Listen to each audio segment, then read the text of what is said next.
मेरे प्यारे विद्यार्थियों, आज हम पढ़ेंगे बादल राग कविता। बादल राग कविता एनसीईआरटी की पाठ्यपुस्तक आरो भाग 2 कक्षा 12वीं में संकलित है। देखिए, सूर्यकांत त्रिपाठी निराला जी एक प्रसिद्ध कवि रहे हैं। छायावाद के प्रमुख स्तंभ हैं। बादल उनका प्रिय विषय रहा है। बादल राग कविता में उन्होंने बादल को क्रांति दूत के रूप में आवाहन किया है, क्योंकि जब क्रांति होती है तो लघु मानव यानी कि आम आदमी को फायदा होता है। तो चलिए पढ़ते हैं इनकी कविता बादल राग। कवि कहते हैं, तीरती है समीर सागर पर अस्थिर सुख पर दुख की छाया, जग के दिग्ध हृदय पर निर्दय विपल्लव की प्लावित माया। यह तेरी रण तरी भरी आकांक्षाओं से घन भेरी गर्जन से सजग सुप्त अंकुर उर में पृथ्वी के आशाओं से नवजीवन की ऊंचा कर सिर ताक रहे हैं ए विपल्लव के बादल। देखिए क्या कहता है कवि, उसको जानते हैं। लेकिन उससे पहले हम जब किसी भी कविता की व्याख्या करते हैं, काव्यांश होता है, गद्यांश होता है, पद्यांश होता है, गद्यांश गद्य भाग में होता है, तो उससे पहले हम उसके विषय में बता देंगे, प्रसंग बताते हैं। प्रसंग क्या है यहाँ पे कि प्रस्तुत काव्यांश हमारी हिंदी की पाठ्य पुस्तक कौन सी पुस्तक है? आरो भाग 2 में संकलित है। कविता बादल राग से उद्धृत है और इसकी रचयिता सूर्यकांत त्रिपाठी निराला जी हैं। बेटा, ये कविता जो बादल राग है ये सूर्यकांत त्रिपाठी निराला जी के अनामिका काव्य संग्रह, जो कि उन्होंने 1923 में लिखा था, उसमें से ली गई। अनामिका से ध्यान दीजिएगा, अनामिका काव्य संग्रह से ली गई है। इस कविता में मैंने आपको बताया बादल को किसके रूप में संबोधित किया है, आवाहन किया है बादल क्रांति दूत के रूप में। ठीक है, तो ये इसका प्रसंग हो गया। अब इसकी व्याख्या करते हैं। कवि क्या कहता है? तीरती है समीर सागर पर। समीर सागर, हवा रूपी सागर, समीर सागर, ठीक है, हवा रूपी सागर। कवि कहते हैं, बादलों को संबोधित करते हुए कहते हैं कि हे क्रांति के दूत बादल, तुम क्या करो? तीरती है समीर सागर पर अस्थिर सुख पर दुख की छाया, जग के दिग्ध हृदय पर। कि हे क्रांति के दूत बादल, तुम आकाश में ऐसे मंडराते हो जैसे पवन रूपी सागर। पवन, समीर क्या होता है? पवन। पवन रूपी सागर सागर पर कोई नौका तैर रही हो। नौका यानी कि नाव तैर रही हो। फिर आगे कहते हैं कि जग के दिग्ध हृदय पर निर्दय विपल्लव की प्लावित माया, ये तेरी रण तरी। रण, देखिए जो नौका मैंने बोला है वो क्या है? तरी क्या होता है? नौका। रण क्या होता है? युद्ध। तो यहाँ क्या कह रहा है कि तुम आकाश में ऐसे मंडराते हो। किनको बोल रहा है? तुम बादलों को, कि जैसे पवन रूपी सागर पर कोई नौका तैर रही हो। ये उसी प्रकार है जैसे अस्थिर सुख पर दुख की छाया मंडराती है। देखिए बेटा, संसार में दुख और सुख दोनों ही असंभावी हैं। दुख के बाद सुख आते हैं, सुख के बाद दुख आते हैं। दुख और सुख इनका आना जाना लगा रहता है।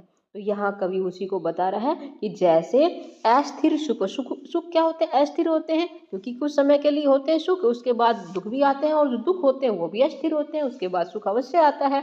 कि सुख पर दुख की जो अस्थिर छाया है, अस्थिर जो सुख है उन पर दुख की छाया की तरह तुम मंडराते हो।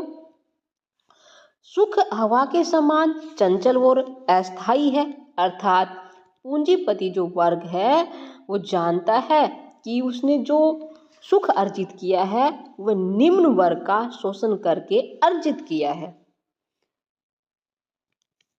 और वह ये अच्छी तरह जानता है कि ये सुख अस्थिर है और इस अस्थिर सुख को पूंजीपति वर्ग बादलों के छाने पर दुख की छाया के रूप में देख रहे हैं। जैसे आसमान में बादल छाते हैं तो ऐसे ही पूंजीपति वर्ग उस सुख को किसके रूप में देख रहा है? दुख की छाया के रूप में देख रहा है। ठीक है, क्योंकि जब बादल क्रांति लाएंगे तब क्या होगा?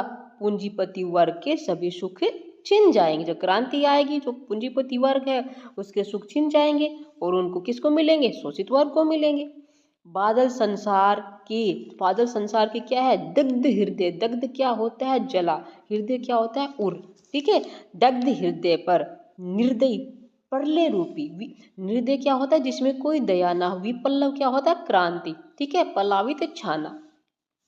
तो क्या कहता है कि जो पूंजीपति वर्ग के सभी सुख जब छिन जाएंगे, कब? जब बादलों की छाया यानी कि बादल दुख रूपी छाया के रूप में छाएंगे तब। तो जब संसार के जले हुए हृदय पर निर्दयी प्रलय रूपी माया के रूप में सदैव स्थित रहते हैं। आगे कवि कहते हैं, ये तेरी रणतरी भरी आकांक्षाओं से, घन भेरी गर्जन से, सुप्त अंकुर उर में पृथ्वी के आशाओं से नव जीवन की ऊंचा कर सिर ताक रहे हैं ये विपल्लव के बादल। आगे कवि कहते हैं कि ये तेरी जो युद्ध रूपी नौका है ना, जो रणतरी युद्ध रूपी जो नौका है वो क्या करती है? निम्न वर्ग की आशाओं और आकांक्षाओं रूपी अस्त्रों शस्त्रों से भरी हुई है। जो युद्ध रूपी आकांक्षा होती है उसके जो अस्त्र शस्त्र है उनसे भरी हुई है। क्या? ये जो नौका है तुम्हारी। हे बादल, तुम्हारी गर्जना से, घन भेरी गर्जन से सजग सुप्त अंकुर, कि तुम्हारी जो युद्ध रूपी गर्जना है, तुम्हारी जो गर्जना है, रण भेरी के समान जो गर्जना है वो क्या होगी? जिस प्रकार युद्ध की घोषणा सुनकर सैनिक सजग हो जाते हैं, उसी प्रकार तुम्हारी गर्जना सुनकर शोषित वर्ग सजग हो गया है। तुम्हारे इस गर्जन में शोषण के विरुद्ध आवाज सुनाई दे रही है। निम्न वर्ग के हृदय में नई आशाएं, उर में पृथ्वी के आशाओं से नव जीवन की नई आशाएं जाग रही हैं। किसमें? निम्न वर्ग में जाग रही है। उन्हें ऐसा लग रहा है जैसे अब उनकी जिंदगी में अभाव दूर हो जाएंगे, उनके जीवन में सुख आएंगे और उन्हें नया जीवन मिलेगा। और इसी आशा में वे क्या करते हैं? तुम्हारी तरफ सिर उठाकर देख रहे हैं। हे क्रांति के दूत बादल, तुम आओ और आकर बरसो, क्रांति का आगाज कर दो। ठीक है, देखिए यहाँ तक हमने इसकी व्याख्या की है, ए विपल्लव के बादल। अब इसका विशेष देख लेते हैं, काव्य सौंदर्य इसका देख लेते हैं। क्या है कि इस काव्यांश में कवि ने बादलों को क्रांति दूत के रूप में पुकारा है। ठीक है, और साथ ही यहाँ तत्सम प्रधान खड़ी बोली का सुंदर प्रयोग है। तत्सम शब्दावली है। ठीक है, तत्सम। उसके बाद बेटा देखिए, आपने हमें देखा था समीर सागर। यहाँ पे समीर सागर, इसमें क्या है? रूपक अलंकार है। और भी देखते हैं, और क्या है, और कहाँ कहाँ क्या हो सकता है? दुख की छाया, दुख रूपी छाया। ठीक है, तो यहाँ भी क्या है? रूपक अलंकार है। भेरी गर्जन यहाँ भी है। और सजग सुप्त अंकुर, यहाँ भी क्या है? सजग सुप्त अंकुर, यहाँ पे शैवरण है। भेरी गर्जन यहाँ रूपक है और यहाँ अनुप्रास अलंकार है। ठीक है, और मुक्तक छंद का प्रयोग किया गया है। छायावादी शैली में लिखी कविता है। साथ ही इसमें कौन सा रस है? वीर रस है, वीरता की भाव है। जहाँ क्रांति हो, मन में जोश आ जाए, वहाँ क्या होता है? वीर रस होता है। तो यहाँ क्रांति का आह्वान किया गया है, लोगों को एक तरह से जागरूक करने का प्रयास किया गया है। तो यहाँ पे कौन सा रस है? वीर रस है। ठीक है, तो ये इसका क्या है, विशेष है, नोट कर लीजिएगा आप इसको। चलिए आगे बढ़ते हैं और फिर करते हैं। फिर बार बार गर्जन, वर्षण है मूषलधार, हृदय थाम लेता संसार, सुन सुन घोर वज्र हुंकार। अश्निपात से शापित उन्नत शत शत वीर, छत विक्षत हत अचल शरीर, गगन स्पर्शी स्पर्धा धीर, हंसते हैं छोटे पौधे लघु भार, शस्य अपार। ठीक है, तो यहाँ पे इसकी व्याख्या करेंगे। इससे पहले इसके शब्दांश देख लेते हैं। फिर यानी कि बार बार, फिर मैं आपको बता दूं पुनरुक्ति प्रकाश अलंकार है।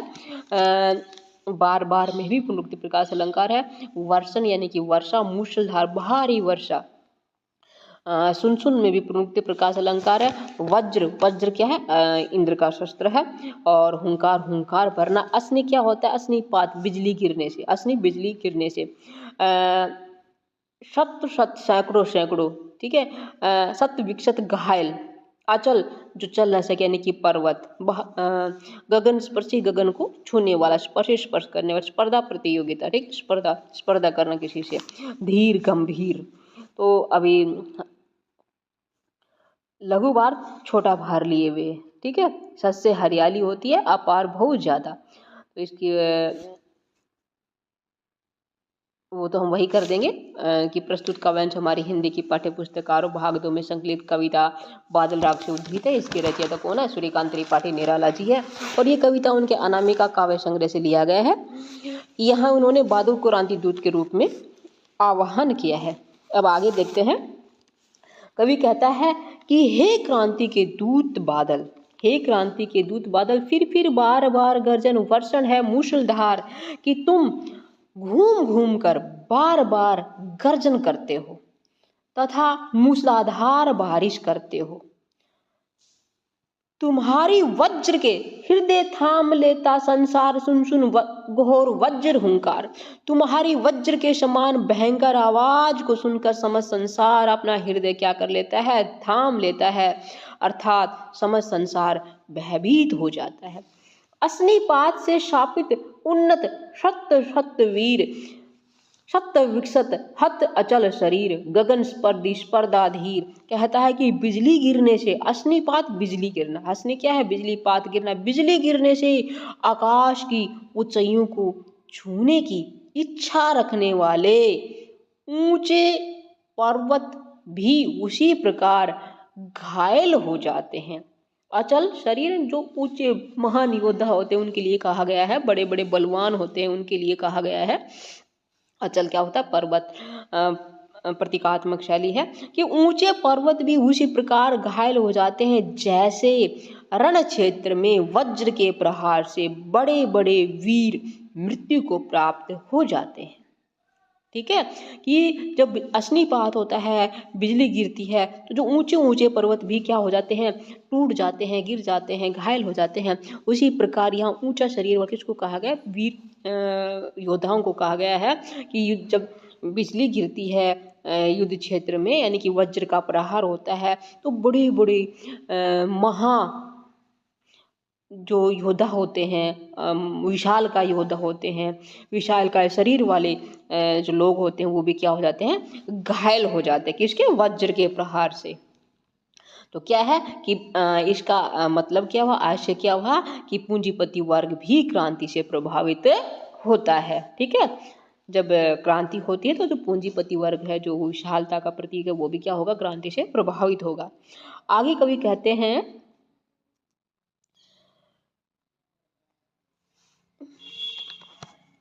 गगन स्पर्धी स्पर्धा धीर। यहाँ तो ये हो चुका है कि जो आसमान को छूने वाले होते हैं, स्पर्धा ऊंची होती है, ऊंची ऊंची आकांक्षाएं होती हैं, कामनाएं होती हैं, वो भी क्या हो जाते हैं, छत विक्षत हो जाते हैं, घायल हो जाते हैं। कब, अश्निपात होता है, अर्थात उन पे वज्र का प्रहार होता है।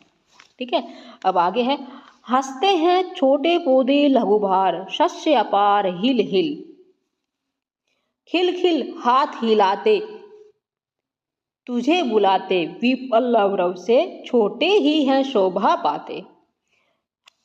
क्या कह रहा है कि जब जो पूंजीपति वर्ग है वो तो इससे प्रभावित होगा। आगे कहता है कि इसके विपरीत जो छोटे छोटे पौधे होते हैं, छोटे छोटे पौधे हंसते हैं, छोटे पौधे लघुवार, वे उस विनाश से जीवन प्राप्त करते हैं। जो छोटे छोटे पौधे होते हैं, जो विनाश होता है, कब विनाश होता है? जब क्रांति होती है, तो उससे विनाश होगा। तो छोटे पौधे अर्थात पूंजीपति, शोषित वर्ग, मजदूर वर्ग, पीड़ित वर्ग, वो क्या होगा? जीवन प्राप्त होगा, उसे आशाएं मिलेंगी, नए जीवन की सृजन होगा उसमें। वे अपार यानी कि बहुत ज़्यादा शस्य हरियाली, वे अपार हरियाली से प्रसन्न होकर हिल हाथ हिलाकर तुझे बुलाते हैं। क्या करते हैं? खुश हो जाते हैं, खुश होकर अपने हाथ को हिला हिलाकर क्या करते हैं? तुम्हें बुलाते हैं। विनाश के शोर में क्या करते हैं? खिल खिल हाथ हिलाते तुझे बुलाते। विनाश के शोर में प्रसन्न हो जाते हैं और खिल खिल के, मुस्कुरा के, हिल के, हाथ हिला के तुझे बुलाने लगते हैं।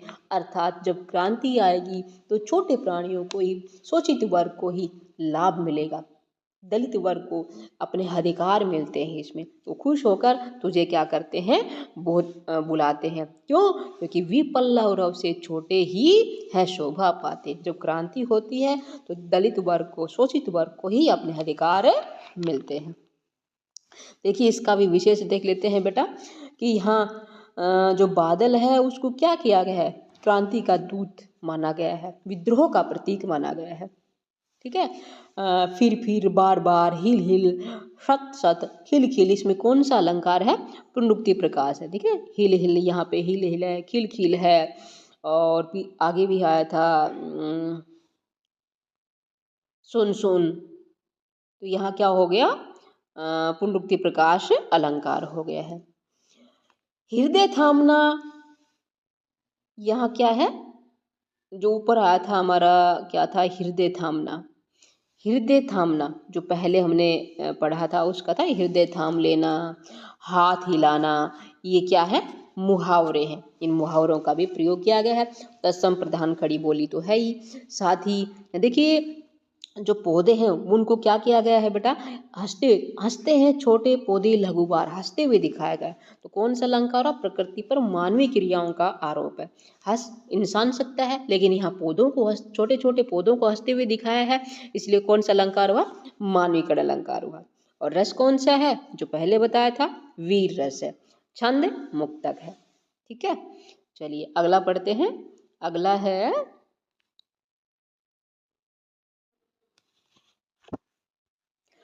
अट्टालिका नहीं है रे आतंक भवन, सदा पंख पर ही होता जल विपल्लव पलावन। शुद्र प्रफुल्ल जलद से सदा छलकता नीर, रोग शोक में भी हंसता है शैशव का सुकुमार शरीर। रुद्र कोश है, शुभ तोष है। ठीक है, आगे है, चलिए इतना कर लेते हैं, उसके बाद देखते हैं।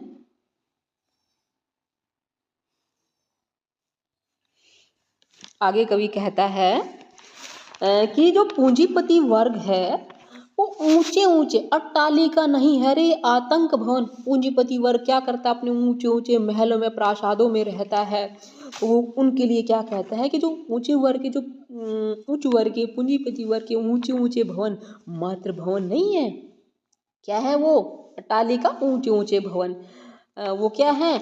वो उन अपितु वे गरीबों को आतंकित करने वाले आतंक भवन है।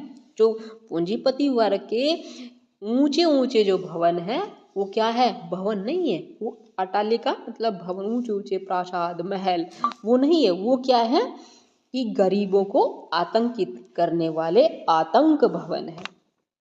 सदा पंख पर ही होता जल विपल्ल पलावन, कहता है कि सदैव गरीबों का शोषण करते रहते हैं। और वर्षा से जो बाढ़ आती है, वर्षा आती है, उसके बाद जब बाढ़ आएगी तो वह सदा कीचड़ से भरी धरती को ही डुबोती है। जो वर्षा आएगी, बाढ़ आती है, बाढ़ के बाद जब पानी थोड़ा कम होता है तब क्या होता है? कीचड़ बन जाता है। तो क्या करती है? जो कीचड़ से भरी धरती को ही डुबोती है। जल भी पल्लव पलावन शुद्र प्रफुल्ल जलज से सदा छलकता नीर। कहता है जब भयंकर जल पलावन बाढ़ सदैव कीचड़ पर ही होता है, यही जल जब कमल की पंखुड़ियों पर, जो जल के बाद जो कीचड़ बन जाता है, लेकिन जब ये जल है वो क्या करता है, कमल की पंखुड़ियों पर पड़ता है तो वो अधिक प्रसन्न क्या, शुद्र प्रफुल्ल जलज से, शुद्र जो निम्न, ठीक है, शुद्र किसको बोलते हैं, निम्न, प्रफुल्ल प्रसन्न हो जाता है जलज जल से, जब सदा छलकता नीर है। कि जब यही जल जो कीचड़ बना हुआ था और यही जल जब किस पे, कमल पे पड़ेगा, छटकता है कमल की पंखुड़ियों पर, तो वह अधिक प्रसन्न हो उठता है। तो प्रलय से पूंजीपति वर्ग ही क्या होता है, प्रभावित होता है। जब क्रांति आती है तो क्रांति से प्रभावित कौन होगा, नए जीवन की आशा का संचार किसमें होगा, पूंजीपति वर्ग के विपरीत शोषित वर्ग में होगा, निम्न वर्ग में होगा। ठीक है,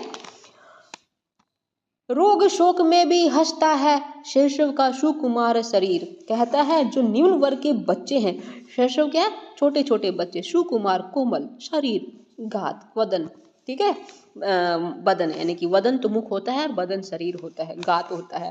कि निम्न वर्ग के बच्चों का जो कोमल शरीर के होते हैं वे रोग और शोक में भी, रोग और दुख में भी क्या करते हैं, कष्ट की दशा में भी सदैव मुस्कुराते रहते हैं। वे क्रांति होने में भी प्रसन्न रहते हैं, क्रांति होती है उसमें भी क्या रहते हैं, सुखी रहते हैं। पूंजीपति वर्ग ने आर्थिक साधनों पर कब्जा कर रखा है। उनकी देखिए रुद्र कोश है, शुद्ध तोष है। अभी आगे चलते हैं, रुद्र रुका हुआ, कोश खजाना, शुद्ध नाराज, ठीक है, तोष संतोष होता है। कि जो पूंजीपति वर्ग है उन्होंने क्या कर रखा है, आर्थिक जो साधन होते हैं उन पे अपना कब्जा कर रखा है, और उनकी जो धन इकट्ठा करने की, ठीक है, जो धन इकट्ठा करने की जो इच्छा होती है वो अभी शुद्ध, उनका जो संतोष है वो भरा हुआ नहीं है, यानी कि जो उनकी धन इकट्ठा करने की जो कामना है वो अभी पूरी नहीं हुई है, और ज़्यादा करना इकट्ठा चाहते हैं। तो जो उनकी इच्छा है वो अभी भरी नहीं है, और इतना धन होने पर भी उन्हें क्या करती है, शांति संतोष, शांति नहीं मिलती है। ठीक है, तोष क्या होता है, संतोष, शांति उन्हें नहीं मिलती है। शांति नहीं मिलेगी तो क्या होगा, वो आगे देखते हैं क्या होगा। शांति उन्हें नहीं मिलती है और अपनी, देखिए, अंगना अंग से लिपटे भी आतंक अंक पर काप रहे हैं। अंगना, अंग से, अंगना यानी कि प्रियतमा, प्रेमिका, पत्नी के अंग से, उनके शरीर से लिपटे, यानी कि अपने प्रेमिकाओं के, अपनी प्रियतमा, अपनी पत्नी के पास रह कर भी वो आतंक अंक पर काप रहे। अंक क्या होता है, गोद, यानी कि उनके साये में, आतंक भय, कांपना, ठीक है, कि वो अपनी प्रियाओं से लिपटे हैं। फिर भी बादलों की गर्जना सुन के, क्रांति की आहट सुन के क्या करते हैं, कांपने लग जाते हैं। वे क्रांति की गर्जन सुनकर अपनी आंखें, घनी गर्जन से बादल त्रस्त नयन मुख ढाप रहे हैं। वो क्रांति की आहट सुनकर, बादलों की गर्जना सुनकर क्या करते हैं, भय से अपनी आँखों को, त्रस्त यानी कि भय से, नयन आँखें, मुख ढाप रहे हैं, अपनी आँखों को बंद कर लेते हैं और मुख को क्या कर लेते हैं, अपने हाथों से छुपा लेते हैं। तो कोई डरता है, कोई बच्चा हो, इंसान हो, कोई भी हो, जो डर लगता है उस आँखों को बंद कर लेता है और अपने मुख को ढाप लेता है। ऐसे ही पूंजीपति वर्ग भी अपने प्रेमिकाओं के पास रहते, अपनी प्रियतमाओं के, अपनी पत्नियों के पास रहते हुए भी क्या करते हैं, भय से कांप उठते हैं और अपनी आंखें बंद कर लेते हैं, अपने हाथों से अपने मुख को ढक लेते हैं। आगे देखते हैं, जीर्ण भाव वह शीर्ण शरीर तुझे बुलाता कृष्ण कह दी, ए भी पल्लव के वीर, चूस लिया है उसका सार, हाड़ मात्र ही है आधार, हे जीवन के पारावार। कहता है जीर्ण भाव, आगे कवि कहता है कि हे विपल्लव के वीर, हे क्रांति के दूत, जो शोषण के कारण जो किसान की बाहें शक्तिहीन हो गई, जीर्ण बाहों, जीर्ण बहुत कमजोर, ठीक है, बाहों बुझाएं, जो किसान है उसकी जो क्रांति के कारण उसकी भुजाएं क्या हो गई, बहुत ज़्यादा कमज़ोर हो गई है, शक्तिहीन हो गई है, शीर्ण उसका शरीर है वो क्या हो गया है, कमज़ोर हो गया है, कृशकाय हो गया है।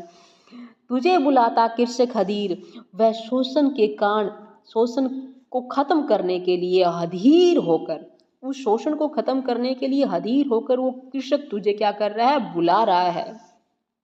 हे विपल्लव के वीर, जो चूस लिया है उसका सार, हाड़ मात्र यह है आधार। तुझे बुला रहा है वो क्रांति दूत यानी कि बादल तुझे बुला रहा है अधीर होकर। जो शोषक वर्ग है उसने उसके जीवन की शक्ति को क्या कर लिया, चूस लिया है, छीन ली है, उसका सारा तत्व, उसका जो सारा रस है, सारा खून है वो क्या कर लिया, चूस लिया, अर्थात बहुत ज़्यादा उसका शोषण कर दिया है। अब वह क्या हो गया है, हाड़ मात्र ही, अब वह केवल हड्डियों का ढांचा मात्र बनकर रह गया है। हे जीवन के पारावार, हे जीवन दाता, तुम बरस कर किसान की गरीबी को दूर कर दो, क्रांति करके शोषण को दूर कर दो। जीवन के पारावार यानी कि जीवन देने वाले हे क्रांति दूत, हे बादल, तुम बरसो, गरजो, घनघोर बारिश करो और उस क्या कर दो, किसान की गरीबी को दूर कर दो, अर्थात क्रांति करके गरीबों को शोषण से मुक्ति दिला दो। ठीक है, चलिए इसका जो अंतिम काव्यांश है इसका विशेष देख लेते हैं कि इसमें कवि ने क्या किया है, किसान की दयनीय दशा का सजीव चित्रण किया है। शीर्ण शरीर, इसमें क्या है, श वर्ण की आवृत्ति है, शीर्ण शरीर श वर्ण की आवृत्ति है। तो यहाँ क्या है, अनुप्रास अलंकार, धीर वीर, यहाँ भी क्या है, शरीर, यहाँ भी क्या है, तुकबंदी है, तो यहाँ यह अनुप्रास अलंकार है। और काव्यांश में क्या है, मानवीकरण अलंकार है। ठीक है, मुक्तक छंद है, खड़ी बोली है, वीर रस है, तत्सम प्रधान शब्दावली है। उम्मीद करती हूँ सूर्यकांत त्रिपाठी निराला की ये कविता बादल राग आपको बहुत अच्छे से समझ में आई होगी। फिर मिलते हैं अगली कविता के साथ। आपका दिन शुभ हो।